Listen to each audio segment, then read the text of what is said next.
በልሳን መጸለይ ላኮ ሴምፕራሊ ቨረና ሃይሊያ ራኮ ሴኬቴሌ ቨረና ስትሉ አእምሯችሁ ይህንን ቋንቋ አይረዳው፣ መንፈሳችሁ ግን ከእግዚአብሔር ጋር ሚስጥርን እያወራ ነው፣ ወይም እግዚአብሔርን በመንፈስ እያመሰገናችሁ። ስለ ልሳን መጽሐፍ ቅዱስ ምን ይላል? መጽሐፍ ቅዱስ ስለ ልሳን ምን ይናገራል የሚለውን ዛሬ እናያለን። በዚህ ዘመን ብዙ ክርስቲያኖች የሚዘናጉበት ጉዳይ በልሳን ስለ መጸለይ በቂ እውቀት የለም።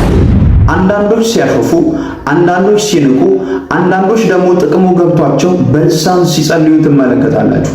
መጽሐፍ ቅዱስ ከኢየሱስ ክርስቶስ ጀምሮ እስከ ሐዋርያው ጳውሎስ ስለ ልሳን ተናግረዋል። ኢየሱስ ክርስቶስም ስለ ልሳን ተናግረዋል።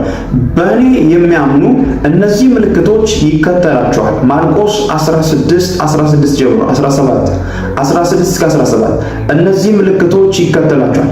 በስሜ አጋንንትን ያወጣሉ፣ በድሆች ላይ እጆቻቸውን ይጭናሉ፣ በአዲስም ቋንቋ ይናገራሉ። ይሄንን የተናገረው ጌታ ኢየሱስ የምድር አገልግሎቱን ጨርሶ ወደ አብ ሲያርግ ለሐዋርያት እየተናገረ ነው ያረገው። በአዲስ ቋንቋ ይናገራሉ። ይህንን የተናገረው ራሱ ኢየሱስ ክርስቶስ ነው። በአዲስ ቋንቋ የሚናገሩ እነማን ናቸው? አማኞች ናቸው። በአዲስ ቋንቋ ወይም በልሳን የሚናገሩት እነማን ናቸው? አማኞች ናቸው። ልሳን ለኮብራማንዳ ላብራና ስትሉ መንፈሳችሁ ከእግዚአብሔር ጋር የሚያወራው ቋንቋ ስለሆነ ከእግዚአብሔር ዓለም የተወለደውን ቋንቋ ከእግዚአብሔር ዓለም ስትወለዱ ስፍራ ብቻ ሳይሆን ቋንቋ አለ ከእግዚአብሔር ጋር የምታወሩበት መንፈሳችሁ ላይ የተቀመጠ ልሳን ወይም ቋንቋ አለ።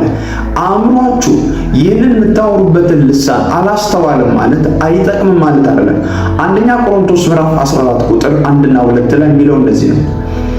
በልሳን የሚናገር ለእግዚአብሔር እንጂ ለሰው አይናገርም፣ የሚያስተውለው የለምና ካለ በኋላ በመንፈስ ግን ሚስጥርን ይናገራል። የሚያስተውለው የለም ብሎ አይጠቅምም አላለም። በመንፈስ ግን ሚስጥር ይናገራል። የሚያስተውለው ስለሌለ ልሳን አይጠቅምም ማለት አይደለም። አንተ አእምሮ ያለ ፍሬ ስለሆነ ልሳን አይጠቅምም ማለት አይደለም። በልሳን እየጸለይክ ነው ማለት አእምሮ ያለ ፍሬ ከሆነ በልሳን ስትጸልይ አእምሮ የምታወራውን ቋንቋ ካልተረዳ አይጠቅምም ማለት ሳይሆን መንፈስህ ከእግዚአብሔር ጋር እያወራ ነው። ፐርፌክት ከእግዚአብሔር ጋር እያወራ ነው ወይም እያመሰገነ ነው፣ እግዚአብሔርን እየባረከው ነው። በልሳን ስለ መጸለይ ሐዋርያው ጳውሎስ ሲናገር በልሳን የሚጸልይ ክርስቲያን ራሱን ኤዲፋይ ያደርጋል ወይም ያንጻል ወይም ራሱን ቻርጅ ያደርጋል ይላል። ስለዚህ ራሳችሁን በመንፈሳዊ ሕይወት ማሳደግ ከፈለጋችሁ ስፒሪታችሁ ቦልድ እንዲሆን ከእግዚአብሔር የሚለቀቀውን አዳዲስ መገለጦች መቀበል የምትፈልጉ ከሆነ በልሳን መጸለይ ጀምሩ። በልሳን ለመጸለይ ኳሊፊኬሽኑ ምንድነው ስንባል ዳግም መወለድ። ሌላው ስለ ልሳን ያለን አመለካከት ማደስ ነው። በልሳን ለመናገር እነዚህ ሁለቱ ነገሮች በቂ ናቸው። አንዳንድ ሰዎች እንደሚናገሩት ምናልባት ሐዋርያው ጳውሎስ በሁሉ በልሳኖች ይናገራሉን ብሎ የለ እንዴ? እንዴት ሁሉም ሰው በልሳን ይናገራል የሚል ሐሳብ ያነሳሉ። ሐዋርያው ጳውሎስ ስለ ልሳን ራንክ እያወራ ነው። እዛ ጋር ስለ ልሳን የማይተረጎም ልሳን አለ፣ የሚተረጎም ልሳን አለ። ነገር ግን አንድ ሰው በልሳን ለመናገር መወለዱ ኳሊፋይድ ነው።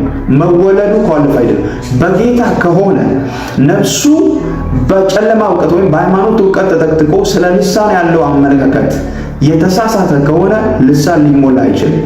ምክንያቱም መንፈስ ቅዱስ በእኛ ውስጥ ሲሆን ብቻውን አይደለም ያለው፣ ታምራት አለ፣ ልሳን አለ፣ ድንቅ አለ፣ ከውስጥ ነው የሚገለጠው። ስለዚህ በልሳን ስትጸልዩ ብዙ ምስጢራትን ነው የምትካፈሉት። በልሳን ስትጸልዩ ብዙ ከእግዚአብሔር ጋር ነው የምታወሩት። ምስጋና ነው ወደ እግዚአብሔር የምታቀርቡት። እግዚአብሔርን በልሳን የሚጸልዩ ሰዎች የሚያመሰግኑ ሰዎች ናቸው፣ የምስጋና ሰዎች ናቸው። ምስጋና ደግሞ ወደ ላይፋችን የሚጠራው በረከት አለ፣ ሰላም አለ፣ የእግዚአብሔርን ፕሬዘንስ ይጠራል። ሐዋርያው ጳውሎስ በመንፈቀ ሌሊት በመንፈስ ሲዘምሩ ራሱ ጋር ፕሬዘንሱ እንደተገኘ ሐዋርያት ሥራ 16 ላይ ማየት ትችላላችሁ። እናንተ በመንፈስ ስትጸልዩ ኢሚዲየትሊ አካባቢያችሁ ይቀየራል። ነፍሳችሁ ከዚህኛው ዓለም ትወጣና ለእግዚአብሔር መንፈስ መገዛት ትጀምራለች። በልሳን ስትጸልዩ ከእግዚአብሔር ዓለም ጋር ነው የምትነካኩት። የዚህን ምድር አስተሳሰብ ግራቪቲ ለቃችሁ ነው የምትሄዱት። ስለዚህ በልሳን በጸለያችሁ ቁጥር እንደገና አዳዲስ ልሳኖችን ትሞላላችሁ። አዳዲስ ቋንቋዎችን ትሞላላችሁ። ብዙ ክርስቲያኖች በንቀትና ባለማወቅ እንደሚመላለሱት እንዳትመላለሱ። በልሳን መጸለይ የምትፈልጉ፣ በልሳን መሙላት የምትፈልጉ ረሃብ በውስጣችሁ እንዲፈጠር እጸልያለሁ። በልሳን ከሚጸልዩ ወንድሞች ጋር ዋሉ። መንፈስ ቅዱስ ላይፋችሁን ይቀይራል። የጸሎት ሕይወታችሁ በኢየሱስ ስም እንዲቀየር እጸልያለሁ። በዚህ መንፈሳዊ መልእክት ከተባረካችሁ ላይክ ማለት እንዳትረሱ። እንዲሁም ሌሎች መንፈሳዊ መልእክቶች እንዲደርሳችሁ ሳብስክራይብ እና የደወል ምልክቱን ይጫኑ። እግዚአብሔር ይባርካችሁ።